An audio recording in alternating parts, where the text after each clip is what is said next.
Ganjar makin unggul, Prabowo Ridwan Kamil mengejar. Apa kabar Anies Baswedan?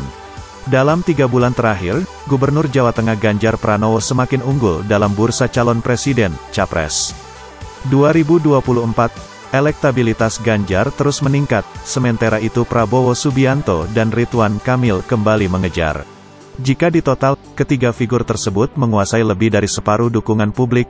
Jauh di bawahnya ada nama-nama seperti Sandiaga Uno, Anies Baswedan, Agus Harimurti Yudhoyono, dan Erick Thohir.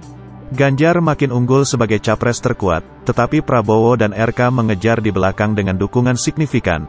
Demikian ungkap Direktur Eksekutif New Indonesia Research dan Consulting Andreas Nuryono dalam siaran pers di Jakarta, pada Sabtu, tanggal 1 Mei tahun 2021.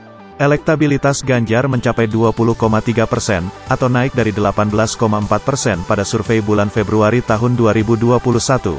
Jika ditarik sejak bulan Juni tahun lalu, elektabilitas Ganjar terus menanjak hingga menyalip Prabowo yang sebelumnya unggul. Prabowo kokoh pada urutan kedua dengan elektabilitas 17,8%, naik dari survei bulan Februari tahun 2021 sebesar 15,6%. Pada bulan Juni tahun lalu, Prabowo masih unggul sebelum kemudian merosot, tetapi kini bergerak naik kembali.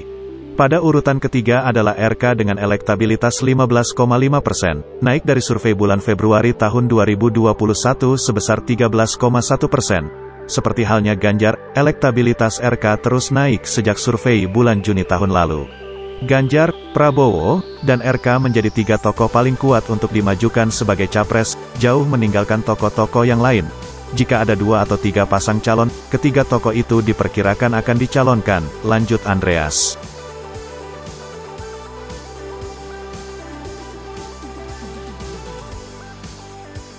Pada posisi papan tengah ada Sandiaga Uno, 5,7%, Anies Baswedan, 5,5%, AHY, 4,3%, Erick Thohir, 4,1%, dan Tri Risma Harini, 3,8%. Menurut Andreas, di antara nama-nama tersebut berpeluang menjadi calon wakil presiden. Pada posisi papan bawah ada Hovifah Indar Parawansa, 2,5%, Giring Ganesa, 2,3%, Mahfud MD, 1,1%, dan Puan Maharani, 1,0%.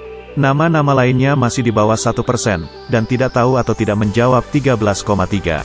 Survei New Indonesia Research dan Consulting dilakukan pada 15–22 April tahun 2021, dengan sambungan telepon kepada 1.200 orang responden yang dipilih acak dari survei sebelumnya sejak 2019.